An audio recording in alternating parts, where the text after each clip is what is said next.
Bienvenidos a todos los que nos estén viendo, escuchando a través de Facebook para esta presentación de la novela de Amparo Montejano, una novela de fantasía oscura con un toque siniestro, una novela preciosa.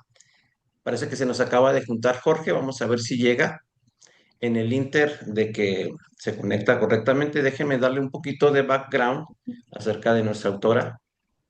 Amparo Montejano, escritora y poeta española de ficción especulativa y surrealismo, así como cofundadora de la revista digital Círculo de Lovecraft, finalista del premio Ignotus en el año 2020, 2021 y 2024, entre otros galardones como el trofeo RIL al mejor cuento fantástico en castellano, el octavo premio Malas Artes de novela, el tercer premio de novela corta Pedro Carbonell Castillero y el primer premio de poesía en el certamen nacional La Buena Letra que obtuvo en 2024.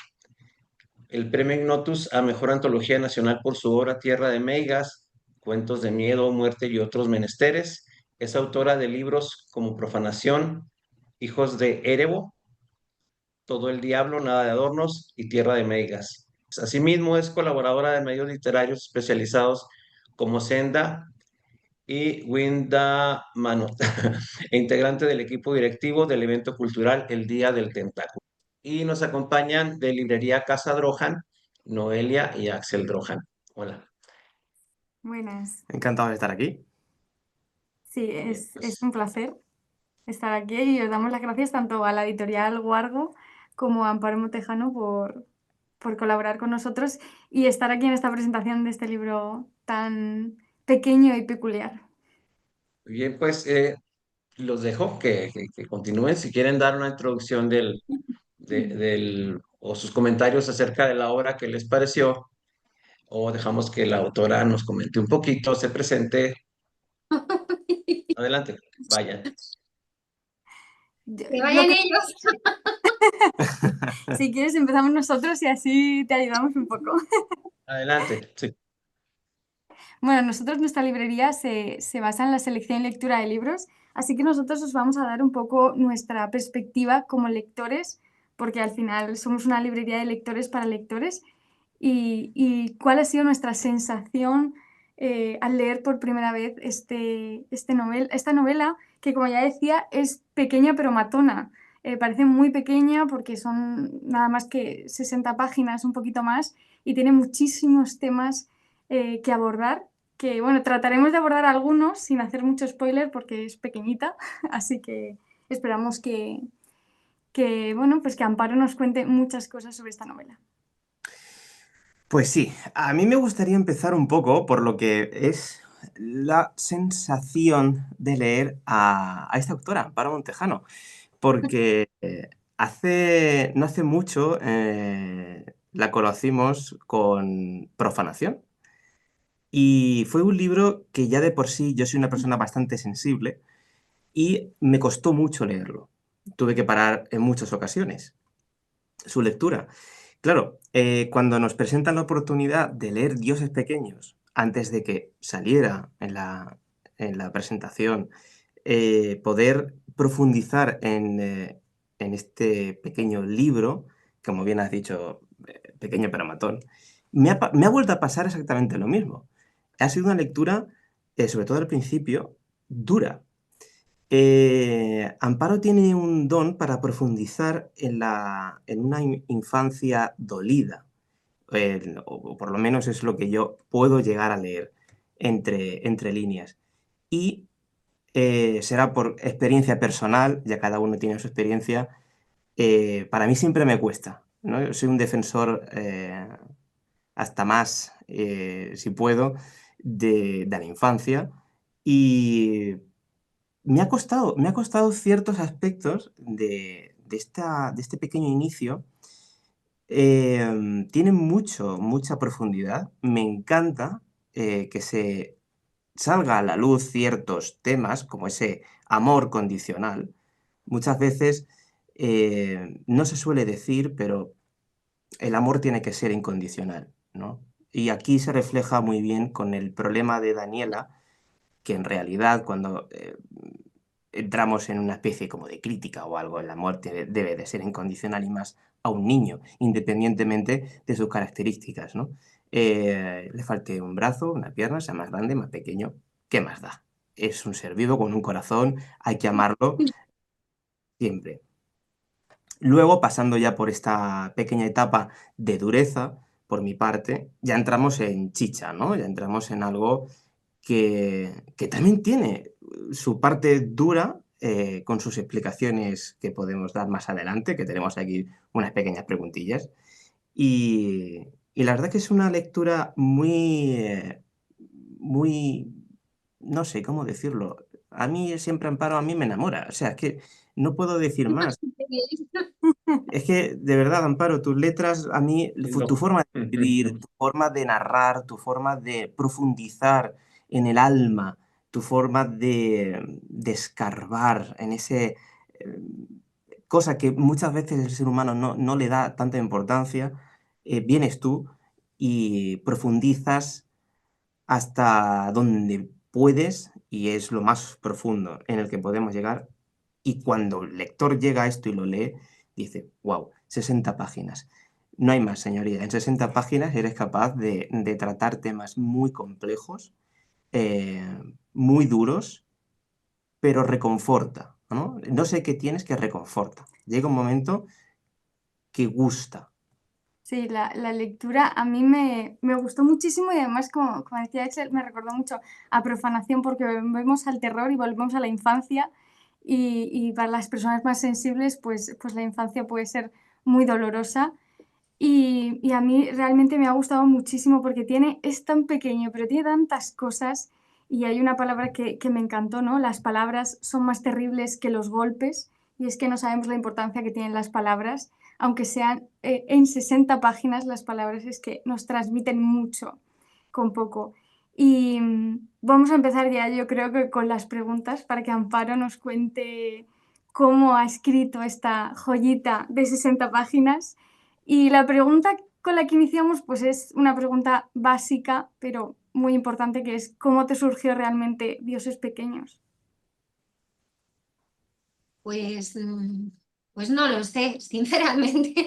Pues como surgió Profanación, o surgió, o sea, pues no sé, te sientas delante del ordenador y te pones a escribir y ya está. No sé, quizá la historia de Daniela profundiza en otras cosas que a lo mejor en otros libros no he tocado, o sí, no lo sé, pero los he tocado, lo he tocado de manera distinta. O lo he un poco desactualizado porque lo lleva a lo mejor a otro siglo, a otro momento y eso, bueno, pues lo he querido acercar mucho más y lo he puesto, bueno, pues en los años 90 ahí lindando, ¿no? Y, y bueno, y ya te digo, o sea, no sé, yo creo que las historias, por lo menos a mí me pasa, me surgen solas. Sí es cierto que en todo lo que yo suelo hacer siempre hay como unos arquetipos, ¿no? Que yo constantemente repito, ¿no? Porque decías tú, Asel, que para ti como que lo más absolutamente intocable suele ser la infancia. Pues para mí igual, o sea, yo siempre me he puesto a pensar y me he puesto a explorar, ¿no? Como hacía Chichi Bañez Serrador, ¿quién puede pegar a un niño? ¿Quién puede matarlo? ¿Quién puede...? Y cuando hablo a un niño, hablo a un perro o hablo a un anciano, o sea, estamos hablando de... em, la mayor fragilidad precisamente porque dependes, tienes esa dependencia absoluta, pero dependencia para todo, o sea, un niño tiene dependencia para que le den de comer, para que si le quieren dar de comer, come, si no, pues cuando son más mayorcitos se pueden buscar la vida, pero ¿me entendéis? O Sí. sea, no se puede defender. Entonces, bueno, pues en este mundo evidentemente hay infancias maravillosas y niños que son muy felices y padres que son muy protectores y muy pero bueno, también existe el opuesto y eso también hay que darle visibilidad, ¿no? Quizás más feo, pero el que no se trate esto no significa que no exista. Y yo Exacto. creo que personajes como por ejemplo Daniela o como todos esos personajes que yo traté en Profanación, Amy, ya no me acuerdo muy bien, pero bueno, son niñitos y niñitas que están ahí y que de alguna manera van adquiriendo voz a medida que yo voy contando su historia. Y un poco juego con eso, o sea, es como que hay esos niños que pululan ahí y me susurran, cuenta esto. Es verdad, o sea, yo estoy un poco así, sé que puede sonar un poco de flipada, pero no, y más también cuando a lo mejor eres una persona, yo me considero una persona muy sensible y he tenido también determinados episodios en mi infancia que, bueno, pues, a ver, me han servido para ser la persona que soy ahora, para ser la persona adulta que soy, para tener la personalidad que tengo, para crecer o no, yo creo que he crecido, ¿no? Pero evidentemente todo forma, todo constituye. Y lo bueno y lo malo. Lo que sí es cierto es que lo malo nos cala más. Y bueno, es una manera también de reivindicar, ¿no? De esa niña pequeña también que yo tengo ahí, que muchas veces también me habla y me dice, escribe, escribe. Mamá, adelante. Mi niña pequeña me dice mi mamá, ya por mayor, ¿no? Pero sí, es un poco eso. Sí, aquí hay además dos temas relevantes, ¿no? Que son la niña y su vida, su dolor por esa displasia ósea que ella tiene y cómo su entorno le rechaza por eso. Y luego el pacto con el diablo. Supongo que ambos iban de la mano a la hora de escribirlo o pensaste esta historia primero, bueno, quiero tratar el tema del mal, del más allá y me surge esta muchacha que puede aceptar este pacto o... Pues fíjate, yo más bien creo que el personaje, Daniela, no tiene ningún problema en ser como es. O sea, yo bien creo que ella nació así, o sea, y ella se acepta tal cual es. ¿El problema cuál es? El problema es cuando su entorno la trata como la trata. O sea, y entonces es cuando ella empieza a ver, porque por mucho que digamos que estamos sensibilizados, que tal y que cual, quizá ahora más, pero bueno, en el momento en el que yo estoy tratando la historia de Daniela no era así, no era así tanto, ¿no? Entonces, realmente que en una casa naciese un hijo con este tipo de problemas, pues era una desgracia, y es que era así, o sea, y era así. Y aquello de oír quizá pues de familiares o de allegados, pues ojalá y no hubiera nacido, o pues es que esas cosas se daban, o sea, no nos llevemos ahora las manos a la cabeza porque es que es así, o sea... Y entonces, bueno, pues yo creo que ella sí se acepta tal cual es. El problema es que, claro, la hacen verse fea. Y le hacen los mismos niños, lo primero ya es un rechazo de sus propios padres, no la querían. Por su forma de ser, Daniela es un sol, pero no la querían por su forma de ser. Entonces, pues la tratan distinto y ella ve esas diferencias y todo eso pues la va haciendo que se vaya convirtiendo en una pequeña llaguita, ¿no? En una pequeña llaguita de dolor. Y entonces, bueno, ella pues toda esa sensibilidad que tiene, pues la expresa a través del arte, no quiero contar aquí mucho más. Y, y ese arte es una manera de salir un poco de la realidad en la que ella pues se siente tan abrumada, cómo la tratan en el cole, cómo se meten con ella, ese bullying tan descarnado, ¿no? Que de los mismos niños a los mismos niños, quizá porque lo ven en casa, ¿no? Bueno, es que son muchos temas que, como decís, en muy poquito espacio se pueden hablar de muchas cosas porque se tratan muchas cosas. Tampoco era necesario extenderse mucho más, ¿no? O sea, yo lo presento y ahí lo dejo, ¿no? Y luego, bueno, pues sí es cierto que mm, no os ha pasado nunca, a lo mejor, que en un momento de desesperación sois capaces de cualquier cosa. Pues yo creo que este fue el sentimiento de Daniela. En un momento de no puedo más, no puedo más, pues ella en su fuero interno pidió algo, pidió una especie de milagro. Y es que Dios no se lo daba.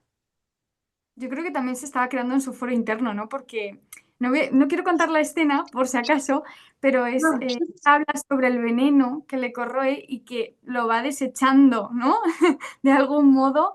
Pobrecito, sí, es verdad, es verdad. Claro, ya va desechando el veneno que le está corroyendo. Sí, lo que pasa es que es cierto que también ella desecha ese veneno, pero también se da cuenta de que eso que está desechando son sus propios sentimientos y su propia personalidad y tampoco, y le da pena también desprenderse cada vez más de eso, también forma parte de ella. O sea, pues como todas las personas, tenemos una parte más luminosa y una parte más oscura, pero no deja de ser nosotros mismos. Y eso le pasa un poco a Daniela. Yo No sé, quería, yo quería te has seguir quedado aquí.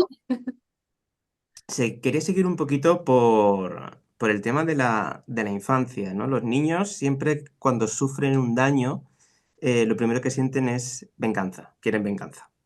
Tú me haces daño, yo voy a... No sé si solo los niños.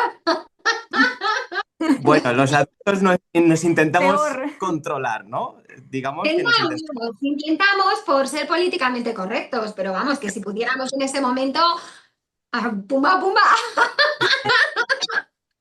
de cualquier forma, ¿eh? No digo de llegar a los golpes, pero vamos, que aquí hacemos, ponemos rápidamente las velas negras y empezamos. Entonces, yo quería preguntarte, Amparo, sobre el terror y la infancia. ¿Es más fácil soportar el dolor a través de, digamos, del terror y lo sobrenatural?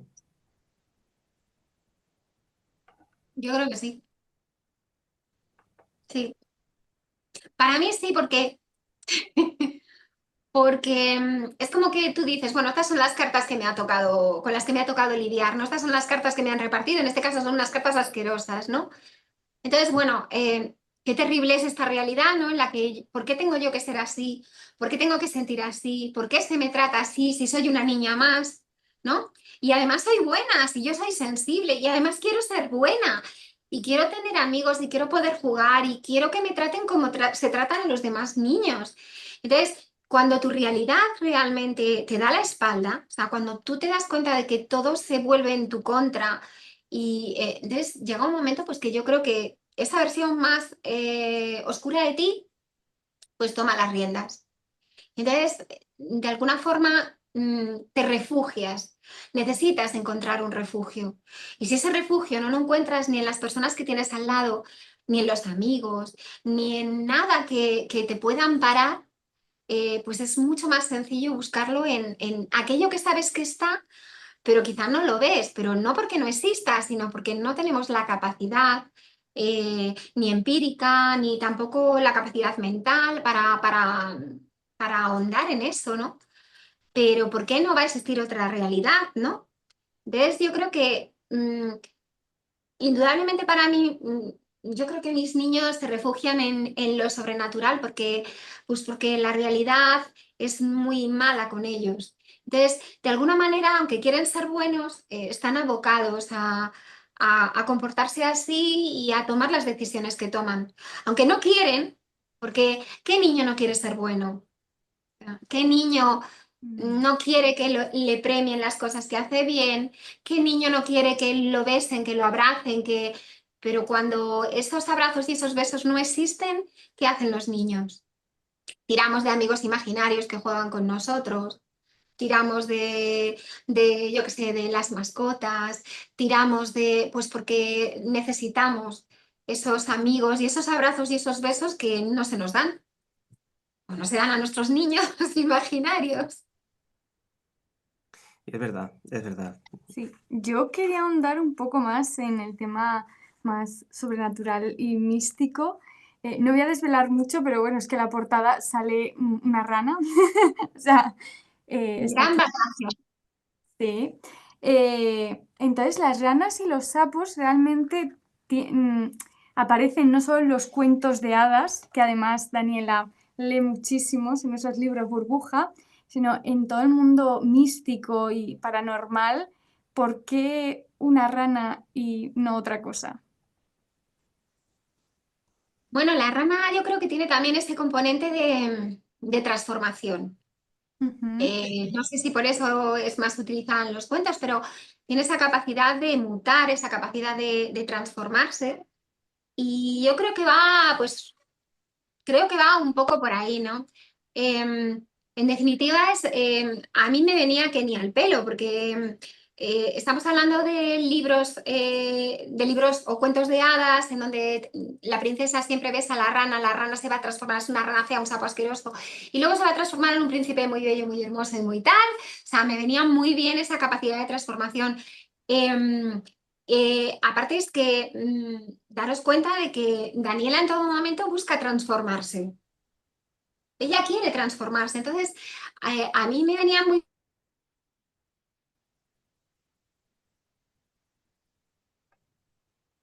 Se nos ha quedado... Sí, hemos perdido un poco a Amparo. Óscar, ¿tú puedes escuchar a Amparo? No, parece que se congeló un poquito. Vamos a darle Sí, oportunidad de que se Ah, sí, reconecte. ahora Ahora sí. otra Sí, vez, aquí vale. estás de nuevo. ¿Volviste? sí, sí, ahora. Ok, Perfecto. perfecto. Muy bien. Sí, Muy no bien. sé lo que estabas diciendo porque se cortó a medias Sí, y... Pues que me venía muy bien esa capacidad de los sapos, de los Ujú. anuros, de esa capacidad de transformación, ese juego también con todo lo que es lo oculto, ¿no? Como por ejemplo las propias brujas usaban las ranas. A ver, todo esto pues es folclore también, pero vosotros sabéis que dentro de los animales que utilizaban las brujas eran, por supuesto, utilizaban como no utilizaban para sus conjuros, ¿no? Pero también echaban patas de rana, ujú. de esto de cornezuelo. Hay una cosa que era, se hacía con veneno de rana rubeta, no sé exactamente cómo le llamaban las brujas de aquello. O sea, hacían pociones, hacían por supuesto cosas con ranas, pero también se suponía que a las brujas las amparaban una serie de demonios que ellos consideraban familiares, ¿no? Bueno, todo lo que es el proceso de la Inquisición y todo eso. Entonces no solamente estaban los gatos, en concreto los gatos negros, sino también las ranas. No sé si os imagináis o visualizáis los típicos cuentos, incluso para niños, en donde aparece la típica brujita y tal, y a lo mejor lleva una ranita lo que es en el hombro. Y el gato pegado en la escoba. O sea, me venía todo muy bien para dar ese conjuro yo también de fantasía y sobre todo hacer el hincapié de que Daniela se va a transformar y quiere transformarse. Y eso me parecía, jugué con eso. Sí, además Muy que interesante. nos lo acordamos porque estábamos viendo una conferencia justo de los hermanos Grimm y se hablaba del rey sapo y de cómo el sapo tenía era una alegoría sobre el crecimiento de la infancia a la adolescencia, de cómo cambiaba. Sí, el cuerpo de las muchachas, porque al fin y al cabo los hermanos Grimm lo que hacían era, sobre todo, eh, el alemán lo llevo bastante mal, es una asignatura pendiente que tengo. Los hermanos Grimm eran alemanes, así que Willem, vamos a decirle Willem, pero bueno, no es un Sí, nombre Gil Grimm sí. pronunciado bien en alemán.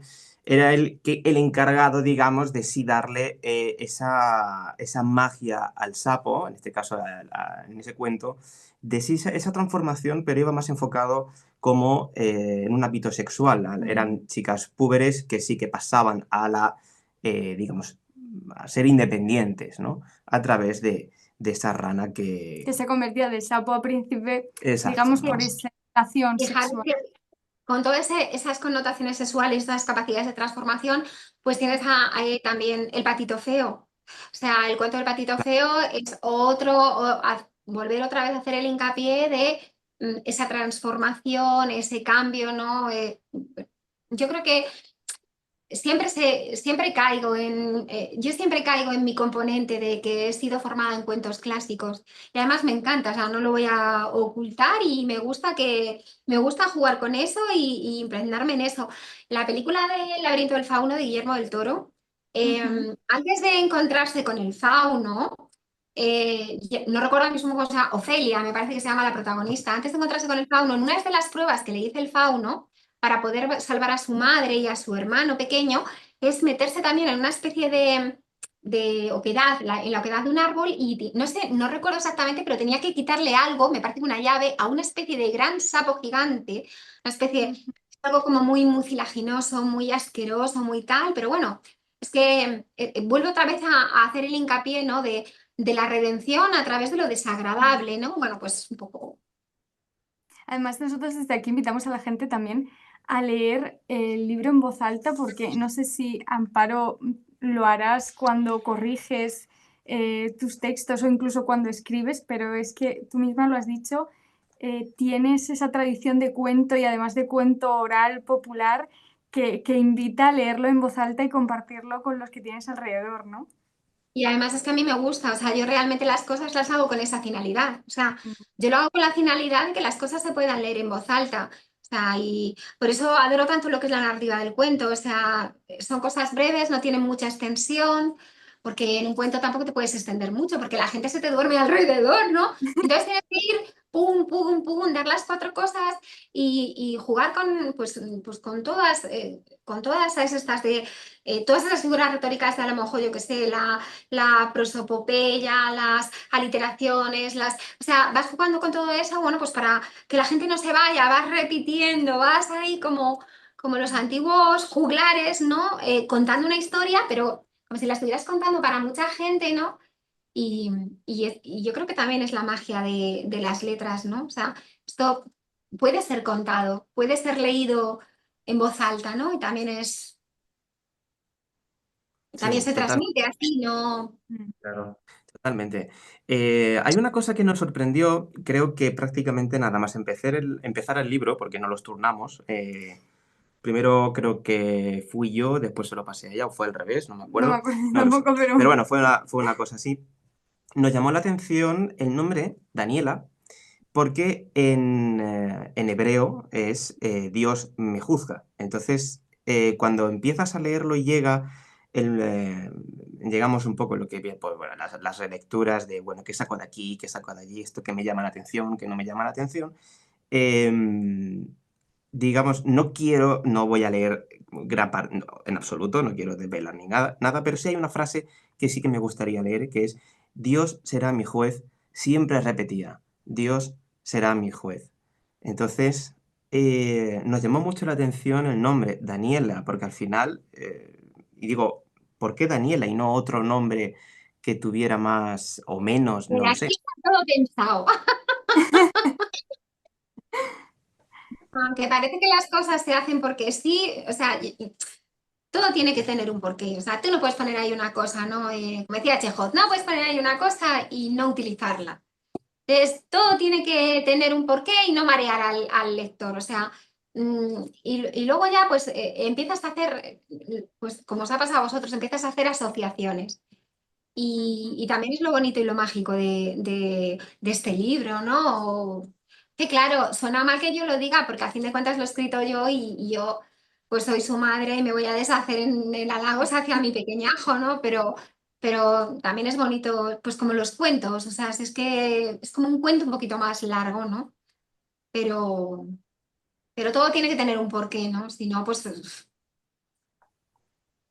a mí me ha llamado mucho la atención que utilizaras nada más empezar eh, unas escenas de Fausto hablando con el espíritu, luego al final también añades alguna.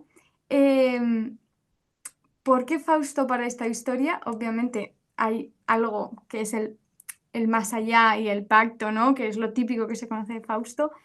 ¿Por qué decidiste mezclar esta pequeña novelita con ese Fausto de Goethe, esa movida tan grande teológica además? pues porque repite, o sea, es que en definitiva lo que se está produciendo es un pacto satánico, ya está, lo hemos desvelado. Entonces, em, pues es verdad que en ningún momento estamos hablando del demonio, no estamos hablando nada de esto, pero vamos a dejarlo un poquito más claro. Entonces, quizá al principio lo enmascaro un poquito más en la parte en la que Fausto está hablando con el espíritu, pero al final sí que quiero dejar claro que es Mefistófeles y que Fausto decide hacer el pacto con Mefistófeles, que esto es tan antiguo en la literatura, pues, o sea, todos estos Fausto. pactos satánicos, estos pactos demoníacos, estos pactos con el demonio, pues vienen desde el siglo XVI, no, más antes, o sea, siglo XV, siglo XVI, siglo XVII, hay un montón pues de literatura dedicada a todo lo que son estos pactos demoníacos, inclusive mucho antes. Y bueno, pues la historia de Fausto, pues no la vamos a repetir porque yo creo que la gente conoce Fausto de Goethe. Y, y nada, viene, que no sé si sabéis, yo es algo que, bueno, pues indagando, evidentemente, pues sí que descubrí que formaba parte de una leyenda alemana, está en el folclore alemán, pero Ujú. tenía su parte histórica. O sea, Sí. era un señor, realmente era un mago que vivía en el siglo XV, a comienzos del siglo XV en Alemania. Y bueno, pues era un hombre pues, que se dedicaba, decían las malas lenguas, que era nigromante, Ujú. que era, pues eso, mago, era un hombre aislado, reservado y tal, y que también era alquimista, porque él buscaba hacer la piedra filosofal, ¿no? Como Nicolás Flamel y todo esto. Entonces un día, bueno, pues la casa de este hombre sale por los aires y él se queda hecho a cachitos. ¿Qué pasa? Los vecinos con esas buenas intenciones, pues empiezan a decir, claro, ya sabíamos que era raro, pues esto es el pacto demoníaco, y vino Satanás y lo mutiló para llevarse su alma. Y de ahí surge lo que es esta leyenda que recoge el folclore alemán y años más tarde se crea esta historia realmente y aquí aparece por primera vez el nombre de Mefistófeles, porque hasta entonces el demonio no tenía el nombre de Mefistófeles. Entonces, y es un poco eso, bueno, yo es que no me enrollo con esto, ¿no? No, no, No, no, a mí me encanta, o y sea, es muy interesante porque es verdad, existió este Fausto real sí. que, bueno, se dedicaba a los horóscopos y al mismo tiempo era un charlatán, o sea, que era un poco Pero así. no, es normal. Claro, a ver, sí, es verdad. Vamos a pasar al plano sobrenatural. Venga. Hemos estado un poco hablando de este plano terrenal, aunque creo que se me queda algo en el tintero, pero volverá, a lo mejor volverá. Em, lo que hemos estado hablando es efectivamente que el pacto con el demonio viene desde la creación, prácticamente, al final. Sí. Y, y bueno, y Daniela en el libro lo deja también un poco sobre la mesa, ¿no? Habla un poco de Dios, obviamente. Si estamos hablando del demonio, tenemos que hablar de lo opuesto. Al final ella busca el bien por todos los medios, aún utilizando el mal, pero busca un bien.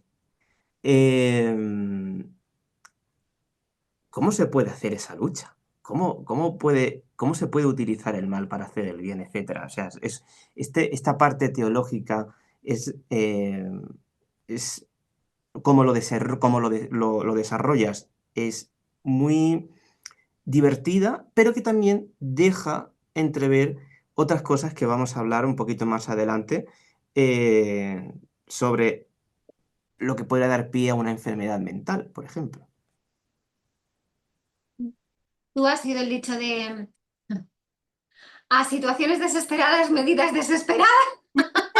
Claro. Pues es un poco así, ¿no? Es, pues, yo quiero ser buena, quiero estar bien, pero mm, tengo que, tengo que protegerme, tengo que cuidarme, Daniela tiene que defenderse, tiene que hacerse valer, tiene que reivindicarse como persona en este mundo. Entonces, mm, es que Dios no la ayuda, es que Dios, ya sabéis que yo, el tema de la religión lo tengo siempre muy presente en todo lo que hago, en todos mis cuentos y tal. Hay un cuento muy bonito que, ¿sabéis? Lo digo para, por ejemplo, la gente de México, la gente, pues también, evidentemente, de España o desde donde nos vean. Hay un cuento que mío, que radioficcionó Noviembre Nocturno, que se llama El Dios Inane o El Dios Impedido, que aparecía lo que es en profanación, ¿no?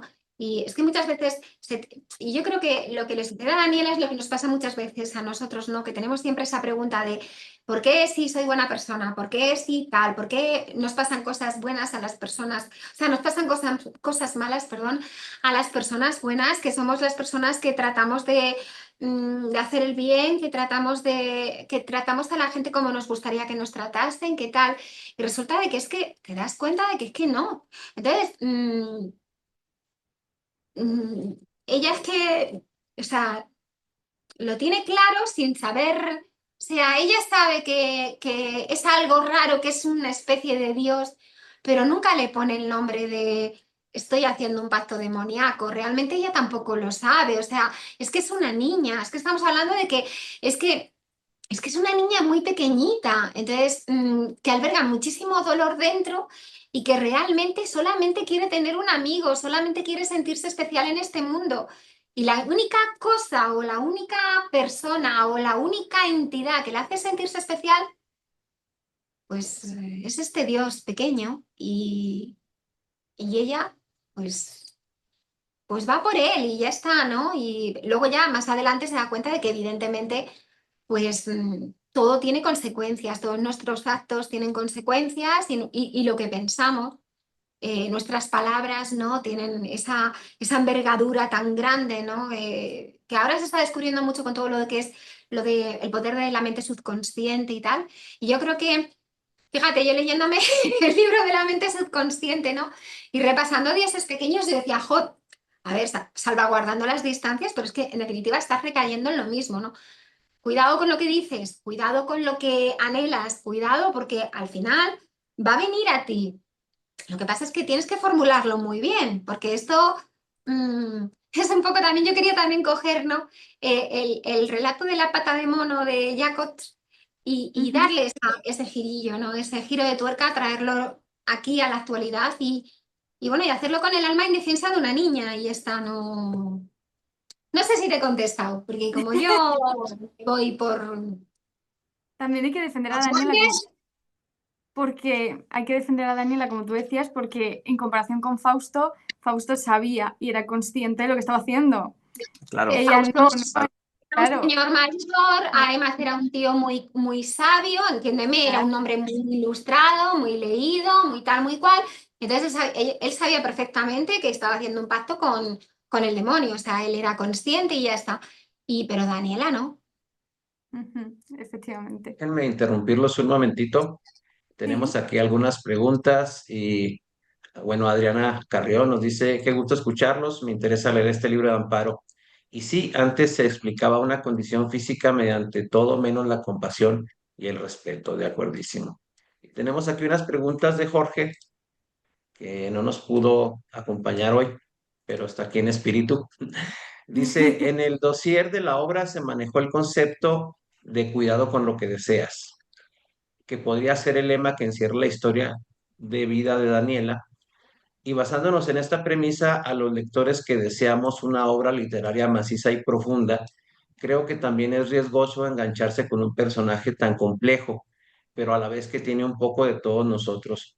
¿Cómo logra la autora deidad ese efecto para atrapar al lector e írsele a la yugular sin dejarlo escapar? Yo qué sé.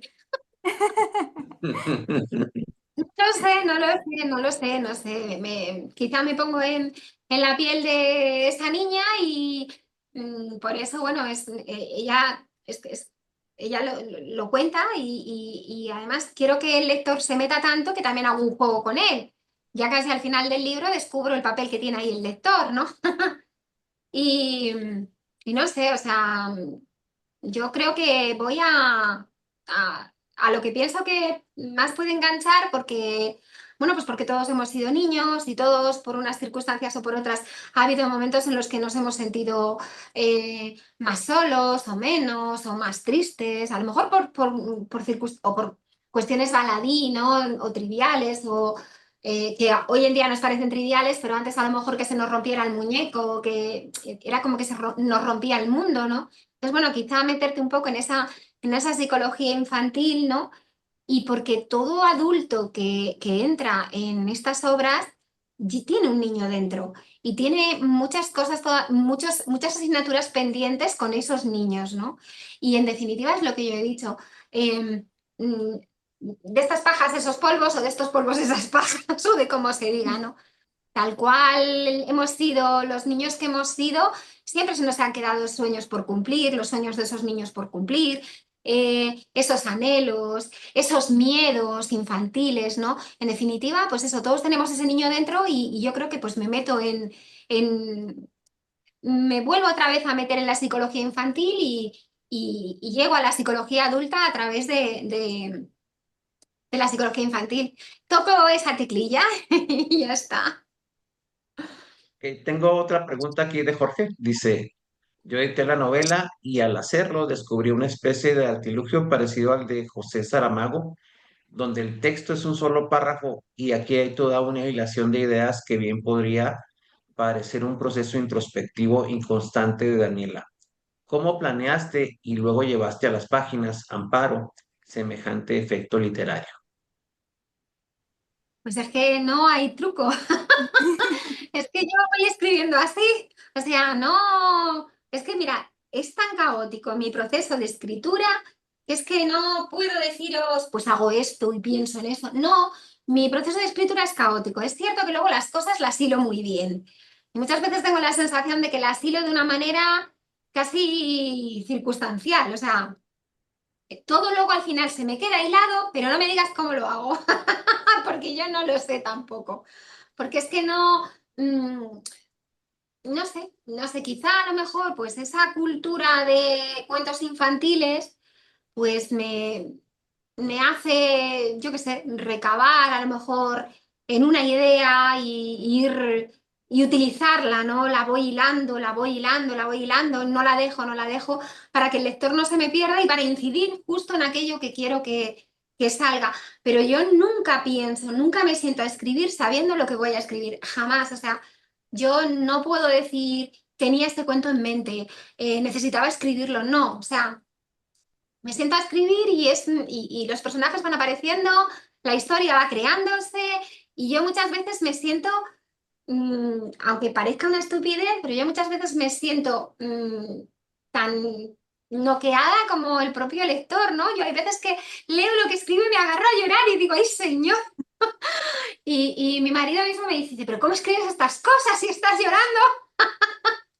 Y yo digo muchas veces, bueno, pues si a mí me ha causado sorpresa o me ha causado miedo, me ha causado dolor, pues imagino que al que lo haga pues le pasará lo mismo, pero no tengo nunca, o sea, yo no sigo nada, porque yo creo que se perdería la frescura, ¿no? Entonces no lo hago. Sí, también se escribe mucho más en la reescritura, ¿no? Que la primera escritura, realmente. Que eso no Bueno, tienes así. yo es toda una primera escritura, o sea, voy escribiendo y voy volviendo atrás y voy sobre lo que hago y, o sea, no hago una primera escritura donde lo vuelque y luego hago no, o sea, escribo muy despacio, o sea, yo voy muy despacio porque mm, me gusta ir cerrándolo, sí, luego, evidentemente, cuando ya haces lo que es una revisión, pues hay muchas cosas que se te pasan y ya, pero normalmente lo voy dejando muy junto, muy compacto, no quiero que se me pase nada, no. Y luego me gusta eso, me gusta cómo suenan las palabras y me dedico una vez que escribo, me dedico a leerlo y veo cómo suena. Me gusta que tenga musicalidad y quiero que las palabras estén ahí, pero que tengan esa belleza, aunque estés contando algo muy feo, muy oscuro, muy terrorífico, pero en lo oscuro y en lo terrorífico también tiene que haber belleza. Y yo creo que un escritor tiene que cuidar y mimar mucho lo que hace, porque tal cual tú cuides tus obras, harás que la gente entre a ellas como o yo tengo esa sensación como con más respeto, ¿no? O es una sensación mía, pero ya está. Sí, La una de las estética tiene, yo creo que la estética tiene cierto impacto también a nivel de la historia y es algo que tú cuidas mucho. Yo he sido fan desde que te escuché la primera vez en Noviembre Nocturno, te escuché con un cuento que se llamaba La importancia del movimiento y de entonces Qué dije, bueno ese válgame, cuento, ¿qué qué escribe bueno. esta mujer? Y hasta la fecha. Bueno, adelante. Sí, decía que una de las cosas que más nos gustan de ti, Amparo, es cómo haces lo complejo sencillo, porque estábamos hablando un poco cómo estructuras, ¿no? Que no tienes estructura, que eres un poco caótica escribiendo y sin embargo nos ha llamado mucho la atención algunas cosas de la estructura de la novela que es simplemente capítulos, pero que incluyes esa introito, ¿no? Que es como esa introducción que además hace un sacerdote con una especie de salmo y luego acabas con un verso también poético, es decir, que dentro de la estructura tan sencilla de capítulos, hasta eso le das una puntada, ¿no? Nos encanta. Si estás presentando una historia, pues luego ya la decoras, pero claro, ya digo que es verdad que yo tengo una manera de escribir caótica, es verdad que no veis dónde estoy, pero es todo hiper caótico, que mi hijo viene muchas veces y se enfada conmigo y me dice, pero mamá, ¿cómo encuentras las cosas? Déjame porque... pero luego es verdad que no sé si es en mi mente o las voy juntándolas, voy, ya digo que muchas veces yo me sorprendo a mí misma de cómo narices he conseguido que todo case y también. Muchas veces digo, pues se me ha parecido, ay, viene a mí también, no sé, porque luego me casan las cosas y quedo conforme. Pero sí es cierto que cuando algo, por ejemplo, no te cuadra o tienes una idea persistente en la cabeza, ¿no? Que la has expuesto, pero quizá no la has desarrollado como tú quieres, es cierto que te vas a la cama, pero no duermes. Y de levantarme muchas veces en la madrugada, ¿no? Y tener que encender el ordenador y tener que ponerme a matizar, porque además justo cuando en la noche, cuando todo está en absoluto silencio, ¿no? Cuando todo es como más tétrico, todo como más, cualquier ruido, cualquier mínimo ruido es más... Y pues es verdad que ahí es cuando se me ocurren las cosas más, no sé, perfilo quizá las ideas, o es cuando la mente quizá, la mente creativa está más en su punto álgido y hasta que, ya te digo, hasta que no desarrollo esa idea no me puedo volver a la cama y luego ya pues ya me tengo que levantar y ya, bueno, en fin. Em, yo quería seguir un poco con el tema de Daniela y la parte en este caso sensible de Daniela. Cuando hay más o menos ese pacto, no sé si cuando estabas desarrollando la historia te sorprendió la sensibilidad de Daniela, digamos, la percepción de ese otro mundo, ¿te sorprendió o ya lo tenías un poco planeado? Porque sí que es cierto que hay ese pacto, pero ella poco a poco empieza a percibir ese otro mundo, ese otro lado que todos, en cierta medida, anhelamos ver antes de que ocurra ese desenlace al que todos tenemos ese pánico de que llegue. ¿Te sorprendió escribiendo esta historia o ya lo tenías en mente? No, yo en mente no lo tenía. Me sorprendió a mí también, o sea, no lo tenía en mente, no. Y, y me gustó mucho, la verdad. Hay un pasaje que a mí es de mis favoritos, que es esa procesión de muertos, y ya no vamos a decir más. Y eso me gustó muchísimo, ¿no? Porque mm, ¿quién no ha tenido, por desgracia, que estar en un hospital, ¿no?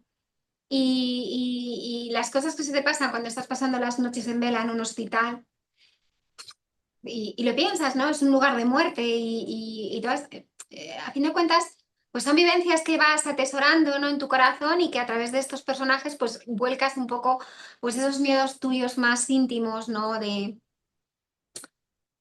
pues, cuánta gente habrá muerto aquí, ¿no? Y cuántos muertos me pueden estar mirando a mí, ¿no? Y quizá yo no los observo. Es cierto que Daniela tiene esa sensibilidad especial y lo ve todo, ¿no? Entonces, pero bueno, sí, a mí me sorprende, de verdad os lo juro, que a mí me sorprendió cómo se armó, cómo esta historia se armó, me sorprendió muchísimo y la verdad es que me gustó muchísimo porque en definitiva habla también de mis propios miedos, ¿no? De esa soledad dolorosa, esos olores, que sabéis que a mí me gusta mucho incidir en el olor, en lo visual, lo táctil, o sea, yo he seguido y me parecía que todo eso tan desagradable, ese olor a formol, ese olor a lejía, esa suciedad, ¿no? Es todo Incluso el como olor esa a pino del atmósfera, esa baño, atmósfera. Eh, eh, eh. que incluso el olor a pino del que usa la madre en el baño. Sí, claro, sí, sí, o sea, me parece, son pequeños detalles, pero mm, a ver, jugar también con los sentidos, en definitiva, es regresar a la infancia, ¿no? Porque eh, lo más primario, por así decirlo, es el sentido del oído, el sentido del olfato, es lo primero que, luego ya el sentido del gusto, va tal. Y yo creo que en todos los cuentos, en todas las cosas que yo voy haciendo, eso sigue perenne. Y en este caso, pues es que Daniela tenía que volver otra vez a jugar. Y yo creo que también es una manera de enganchar al espectador, porque estas sensaciones táctiles, olorosas, olfativas que tiene Daniela, pues todos las tenemos. Y entonces volvemos otra vez a traerlo. No te vayas de la historia que esto te ha pasado a ti. Le decimos al que está leyendo, vente que tú también has olido esto y tú. Y es un poco eso, jugar. es jugar, un poco jugar. Yo juego y, y la verdad me gusta, o sea, y me gusta que las cosas tengan doble sentido y que una persona lea y entienda una cosa y que la lea otra persona y pueda entender otra cosa totalmente distinta. Yo creo que qué bonito, ¿no? Es que las historias no se cierren como si la persona que las estuviera leyendo fuera tonto. O sea, a mí no me gusta que me lleven de la mano, ni me digan lo que tengo que hacer, ni me digan, por supuesto, nada, ni lo que tengo que decir, ni lo que tengo que hacer, y mucho menos lo que tengo que leer. O sea, solo faltaba. Y entonces, como a mí no me gusta, o sea, pues yo no hago eso. O sea, pues que cada uno lea y piense lo que quiera y que se quede con lo que quiera, no sé. Sí, es verdad, es así. Voy a abrir un pequeño melón, Venga, ala, chiquitito. venga. Me gustaría hablarte del tema de esta percepción de Daniela, que es, digamos, silenciada a través de la medicina convencional, ¿no? De lo que conocemos, pues una pastillita y te encuentras bien. Claro, Una eso es. pastillita y te callas. Ujú.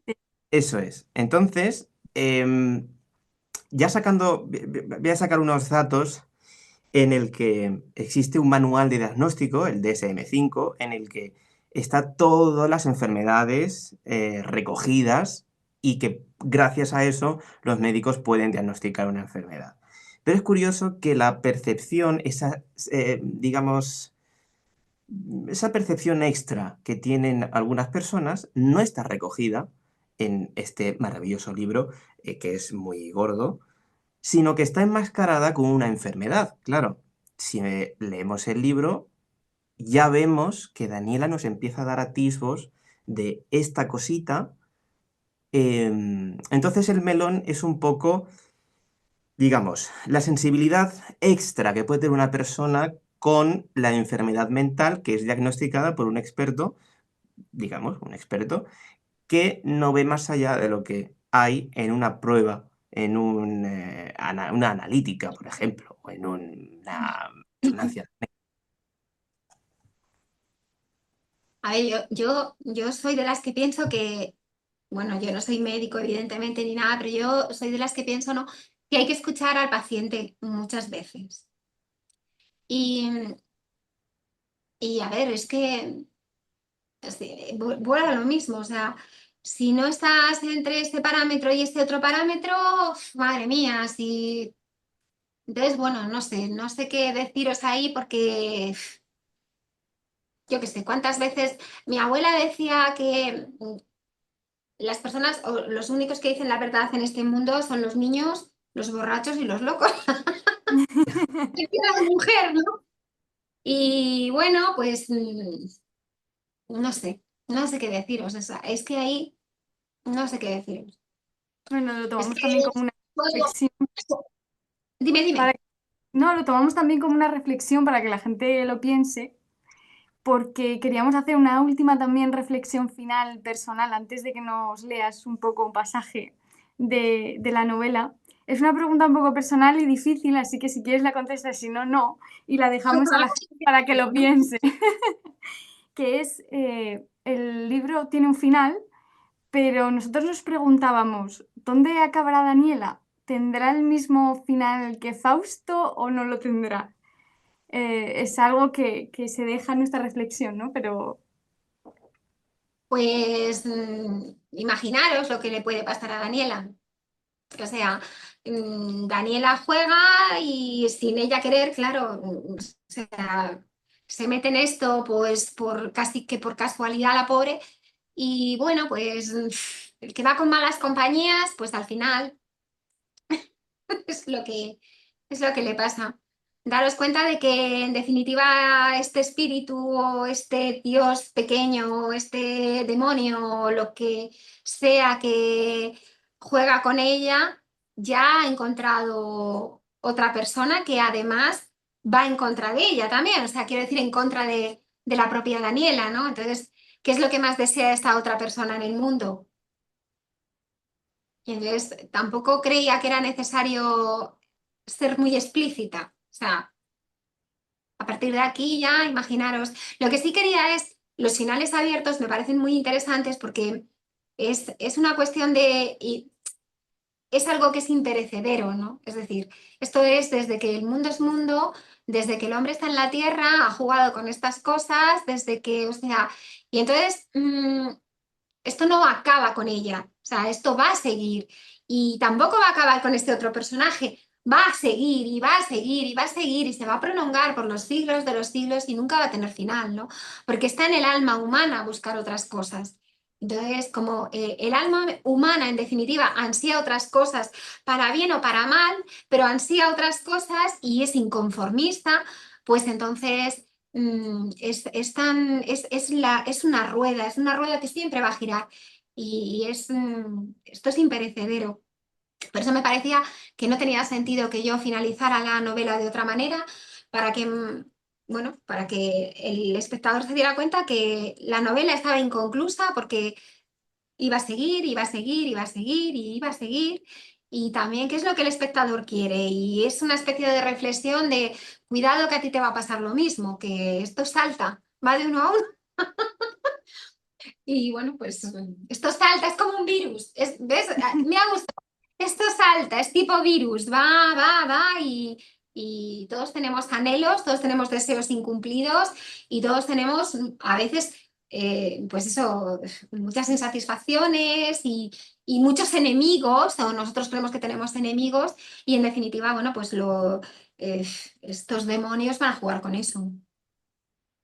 Yo quería terminar, pues ya por nosotros, con una cosa, por mi parte.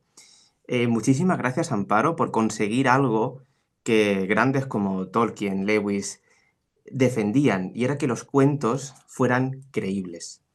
Y leyéndote a ti, tienes esa magia y haces que los cuentos sean creíbles, porque cuesta Hombre, leerlo, no te gallo. cuesta leerlo porque te lo imaginas con tanta claridad, con tanta nitidez, que por mi parte he intentado hacer, o sí, bueno, por mi parte he intentado hacer una suerte de preguntas que fueran efectivas para que pudieras o pudiéramos conocer más tu interior y tu forma de narrar estos cuentos. Pero contigo me pasa algo que solo me queda embobarme y escucharte, porque no me sale otra cosa. O cada vez que hemos hablado Sí. es eso, es quedarme embobado y solo me apetece escucharte. Oh, Hacerte una, muchas gracias.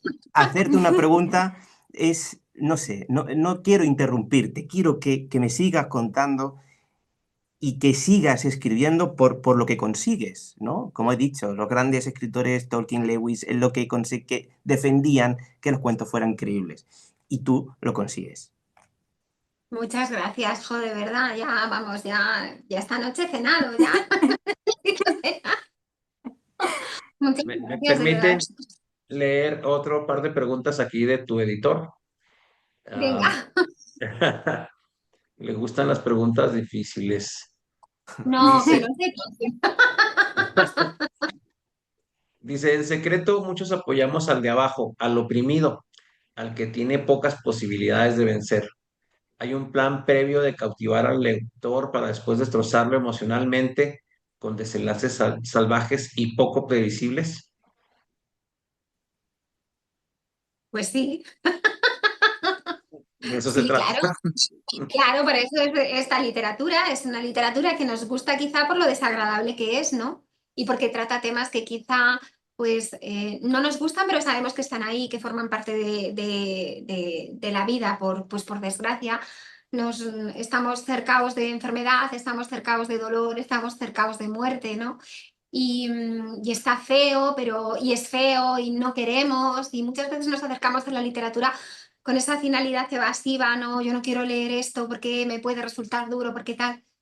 Pero, a ver, yo creo que se puede leer de todo y luego yo pues juego quizá con ese mecanismo, ¿no? De los cuentos, pues porque primigeniamente los cuentos eran bastante desagradables, ¿no? Porque tenían esa función moralizante, aleccionadora y eso, pero no dejaban en definitiva de mostrarlo, lo feo, lo sucio, ¿no?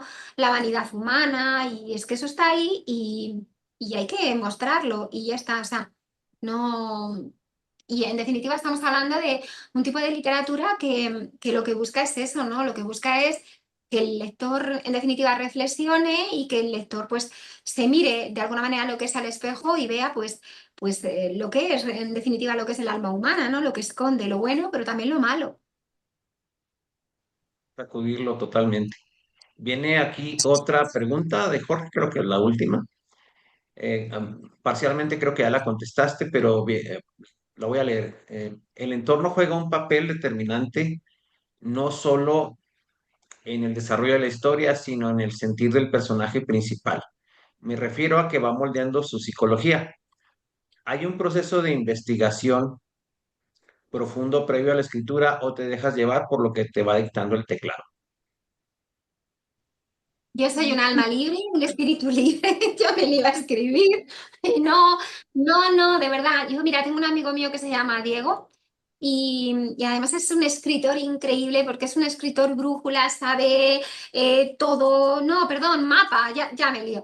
Y el tío sabe, o sea, lo que va a contar, cómo lo va a contar, con quién se va a encontrar el protagonista. Con quién no, quién va a morir, quién no va a morir. Y yo le decía, jo, yo te admiro, macho, hace unos paneles, unas cosas.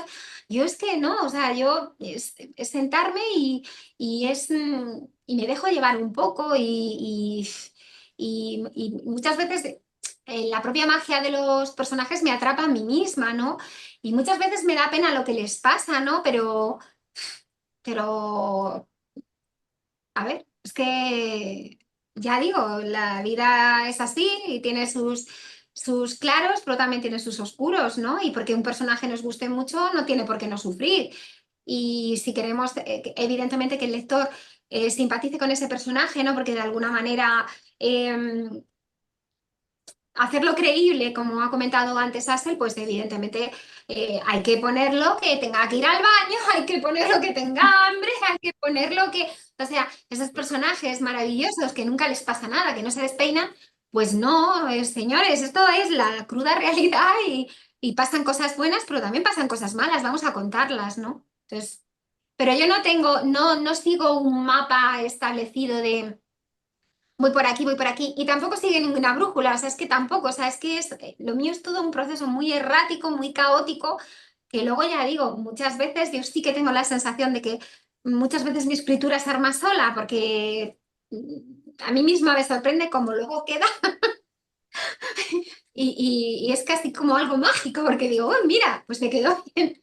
Luego, hombre, es cierto que, a ver, una vez que me meto en un personaje, pues sí es cierto que trato de documentarme de lo que este personaje va a hablar o de el lugar en el que este personaje se va a encontrar. O es que, bueno, yo creo que el trabajo de escritor también es eso, ¿no? Tú tienes que tener todo lo que es un proceso bibliográfico detrás, ¿no? Pues para que tus personajes tengan un empaque y puedan ser creíbles, ¿no? Eso era algo que hacía Lovecraft, ¿no? Y muchos otros escritores, ¿no? Para hacer que la ficción no parezca ficción. Poe, por ejemplo, que inició un poco todo esto, ¿no? Los personajes tienen que tener una verosimilitud, ¿no? Entonces, y el lector se tiene que poder identificar con ellos. Y para eso, evidentemente, tienes que traer esa ficción a la realidad. Son cosas que le pueden pasar a cualquiera. Esto que le pasa a Daniela le puede pasar a cualquiera, o sea, a cualquiera. Y ya está. No sé Híjole, si bueno, he contestado. dice que sí, dice Jorge, gracias por responder mis preguntas. Como editor he aprendido bastante, como autor aún más. Y aquí viene una pregunta de Adriana Carrión, quien saludo con mucho cariño, compañera de algunos talleres literarios. Dice, a ver, pregunta capciosa. Venga. Dice, ¿no es como un cliché que la maldad se anide con facilidad en un ser abyecto? Y luego viene otra pregunta. ¿Por qué hablar de lo mismo? Sobre que no hay salida más que someterse a algo real o sobrenatural. Bueno, pero es que para mí, yo creo que ya lo he dicho, es que yo creo que lo bonito de esto es que te das cuenta de que estos personajes no son abyectos en ningún momento, o sea, son personas buenas, o sea, estamos hablando de niños, o sea, y en este caso, por ejemplo, en concreto, es que Daniela es una niña bonita y ya está, o sea, es que no hay más, o sea, es que hay una frase que me parece muy bonita que es, em, la realidad depende del ojo con el que tú veas la realidad. Y, y yo creo que el problema no lo tiene ella, el problema lo tiene el mundo que gira alrededor de ella, que la ve así, que la trata mal porque Daniela es así, o sea, pero no es un personaje abyecto. O sea, y ella no, en ella no reside la maldad. Lo que sucede es que ella es buena y quiere ser buena, en todo momento quiere ser buena, en todo momento siente en el alma las cosas malas que pasan a su alrededor, pero es que se da cuenta de que el mundo es malo y bueno, pues que el hombre es un lobo para el hombre y entonces se da cuenta de pues que de alguna manera le ofrecen una salida y ella la toma, ¿no? ¿Quién en un momento determinado de desesperación no tomaría una salida que le ofrecen? O sea, que levante la mano quien no lo haría. Yo lo haría. O sea, si me veo en un momento de desesperación, no sé de lo que sería capaz. Y eso es un poco lo que le pasa a Daniela, pero yo creo que eso nos pasa a cualquiera, o por lo menos esa es la noción que yo tengo. Y luego lo otro, perdóname, Oscar, que te voy a hacer que me lo repitas. Sí, dice, ¿por qué hablar de lo mismo? Sobre que no hay salida más que someterse a algo real o sobrenatural. ¿Por qué hablar de lo mismo? Pues no lo sé, no sé. Quizá porque en la literatura, como en el arte, como en todo, existen unos arquetipos y son los arquetipos que funcionan. Y entonces, bueno, pues para que un libro enganche muchas veces si un libro es demasiado innovador y tú decides hacer algo excesivamente, pues a lo mejor te lo comes con patatas fritas. Entonces, yo creo que muchas veces también tú tienes que saber, pues, a qué público va destinado lo que estás escribiendo y lo que te funciona o lo que funciona porque es lo que la gente quiere. Si la gente quiere caramelos de Coca-Cola, dale caramelos de Coca-Cola. Sí, puede ser una persona muy innovadora o muy tal, o quizás sea innovador el tema que presentes, pero yo creo que, bueno, mm, la humanidad, y vuelvo a recaer en las palabras sabias de mi abuela, no hay nada nuevo bajo el sol, hay muchas formas, las cosas cambian, cambian la mentalidad, cambia la coyuntura, las circunstancias, pero realmente el hombre tiene una mentalidad y las circunstancias son siempre las mismas y hacemos siempre lo mismo, de una manera o de otra, pero nosotros somos animales de costumbres, lo queramos o no. Entonces, bueno, bueno, el tema de los pactos demoníacos, pues yo creo que es algo que impactaba en su momento cuando estamos hablando de un personaje como por ejemplo para mí el gran personaje increíble como que yo creo que pocos escritores desde románticos ingleses, románticos alemanes, yo qué sé, renacentistas, pocos escritores se han resistido a la tentación de poder escribir acerca del diablo y de poder meterse un poco en esa atmósfera lo oculto, en esa atmósfera de lo más sobrenatural. Yo, por decirlo, eh, por qué seguimos consumiendo, yo qué sé, por qué seguimos consumiendo libros de ocultismo? ¿Por qué nos sigue sorprendiendo una pintura a lo mejor de Satanás? ¿Por qué seguimos hablando de este tema y tiene tanto furor? Pues porque hay una serie de temas que forman parte, en definitiva están dentro de lo que es nuestra propia glándula pineal, lo bueno, lo malo, y es que es siempre lo mismo. Fíjate, ahora, hoy lo comentaba, bueno, pues con un amigo mío que ahora se ha puesto de moda todo lo que es el tema de Epicteto y todo lo que es el tema de los estoicos. Y esto es más antiguo pero es que es la raíz de la ideología humana. Y en la raíz de la ideología humana está el mal. Y estamos hablando del mal. Y no sé si la he contestado o no. Yo creo que sí, mencionaba Stephen King en uno de sus cuentos que todo escritor de horror debería escribir alguna vez el cuento del hombre que es enterrado vivo, ¿no? Pero la diferencia radica en cómo lo vas a contar tú, cuál va a ser tu visión acerca de ese hecho. Entonces, sí, Es siempre lo totalmente de acuerdo. mismo, es siempre lo mismo, retratar esa angustia, esa sensación de no puedo más, de claustrofobia, de ahogo, pero claro, ahora no lo va a contar igual Oscar que Amparo, que Noelia, que Asel, que cada uno va a incidir en un aspecto determinante pero es siempre lo mismo. El hombre del saco, ¿Por qué siguen los cuentos teniendo tanto? ¿Por qué las brujas? ¿Por qué seguimos hablando de las brujas, de la brujería? Ahora que está tan de moda la Wicca, pues es que esto es muy antiguo. Y es que, bueno, pues ya digo, yo creo que está en la idiosincrasia humana, tampoco o esa o no sé contestarle. Creo que queda contestado.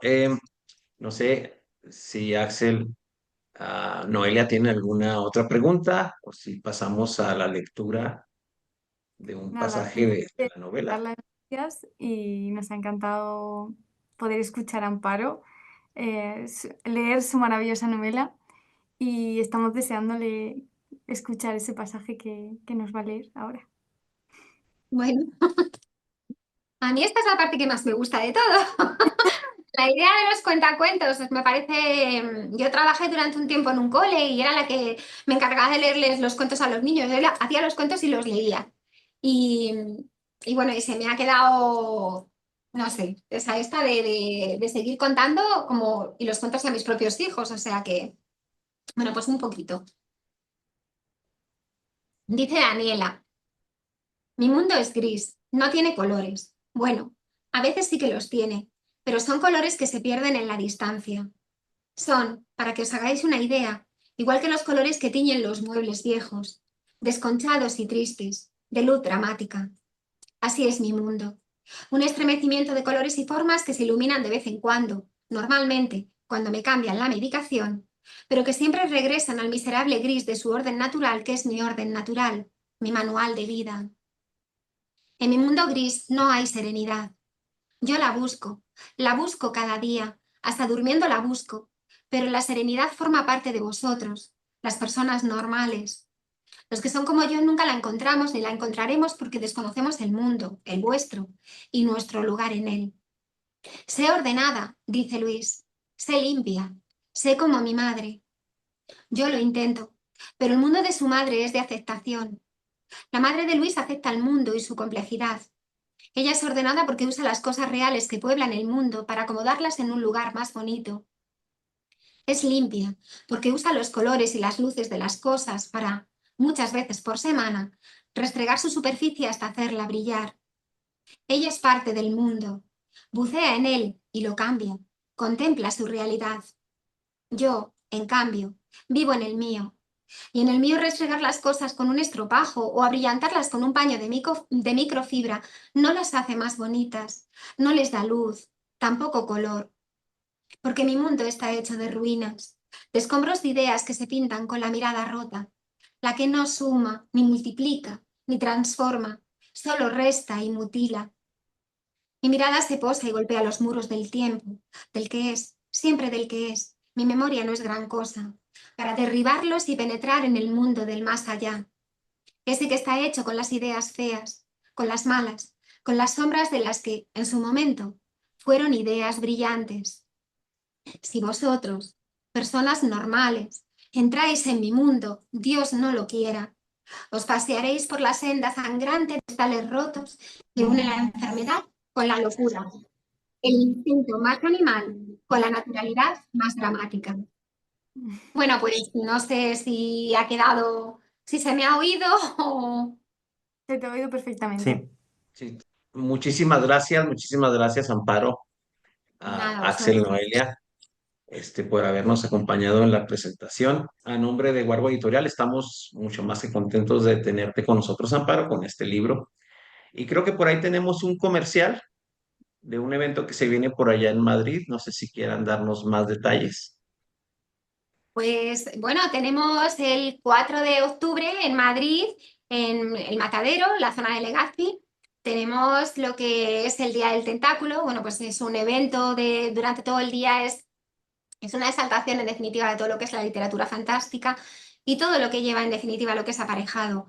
Entonces, bueno, pues contamos no solamente con editoriales, porque es un llamamiento evidentemente pues, a los escritores, un llamamiento a los editores, ¿no? Es un momento, ¿no? Es un día en el que se producen esas sinergias entre todos ellos y entre, por supuesto, lo que es el lector.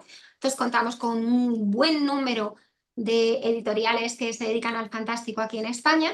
Y bueno, pues también todo lo que lleva aparejado este tipo de literatura, ¿no? Este tipo de narrativa del fantástico, como puede ser, bueno, pues artistas, artesanos, ¿no? Que elaboran con sus manos pues esas obras pues pictóricas o escultóricas o entonces bueno, pues yo creo que es un día muy bonito, también se hacen juegos de rol, tenemos toda una serie de charlas y talleres, tenemos un maratón de podcast, empieza a las 3 de la tarde y termina a las 8.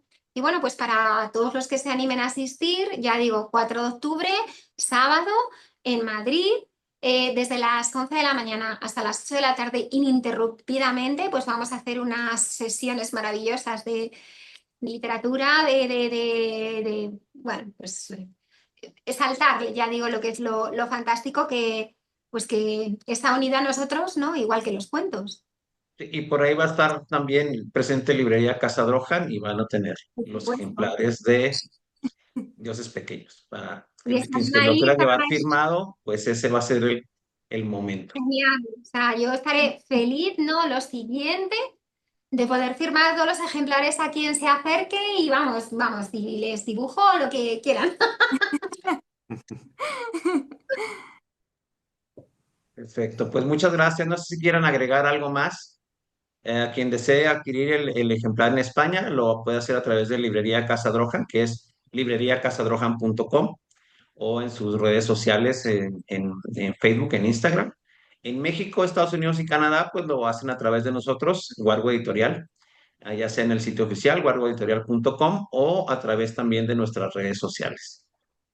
Muchísimas Yo sí gracias quiero a que, nombre de Wargo Editorial. Ah, perdón, adelante, Amparo. Perdón, adelante. nada, yo quería daros las gracias de verdad a ti, Óscar, a Jorge, por supuesto, porque habéis confiado en mí, habéis confiado en mi obra y para mí, bueno, pues yo siempre me pareció que a Daniela se le tenía que dar una oportunidad y bueno, pues no la conseguí aquí en España y me pareció maravilloso, pues que me dio pena que tuviera que saltar el charco, pero por otro lado estoy súper contenta de haberos encontrado.